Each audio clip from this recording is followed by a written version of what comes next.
solve the inequality. So are you serious right now? This parentheses right here underneath this radical, we don't really need that one right there, like that I started to erase, but I don't think I can squeeze my little pencil deal. Oh, look, we don't need it. Wow. Okay, so solve the inequality.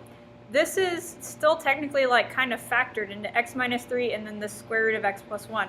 So we're going to make a nice little sign chart here. And we're going to use the two pieces, x plus 1 and x minus 3. Now, pay attention to the square root of x plus 1 because there's certain things we just can't put in there. That's right. So let's go ahead and talk about our zeros because we kind of skipped that. I skipped that on accident. X equals 3 would be our 0 here. Right. And then negative 1. X equals negative 1. Because that is where we get 0 in the denominator. Underneath the square root. Right, under the radical. Yes. You speak it, I say it. So, but we have to keep in mind now that we are undefined for any values that are actually less than negative 1. So yeah, because if I plug in negative 2 here, I get something crazy. Yeah, crazy. Like it'd be cats and dogs living together and that would sheep just not laying work down out. with the lions. It'd be wacky. So when I plug in negative 2 here, I get a negative, but when I plug in a negative 2 That's here... undefined. No. Okay, you can write that.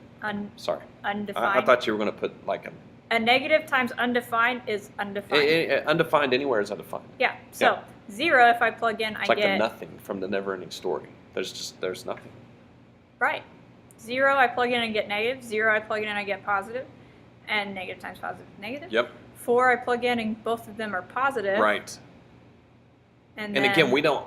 Who cares what the square root of 5 is, or whatever? I mean, don't care what it is. Doesn't matter. But all that matters is that it's positive. Yeah. In fact, anything we plug in here will either be undefined or positive. That is correct. You are 100% correct, as always. We wanted greater than or equal to 0, which means positive and 0. Right. So at negative 1, we were 0. Right. So we do have a 0 there, even though it's only one number, and that's okay. And also, from 3 included... Yes, because it's equal to, we include 3. All the way up to infinity. Are we okay with this notation here? Negative 1? I'm pretty much okay with that notation. And 3 to infinity? Yes. Okay, there we go. All right.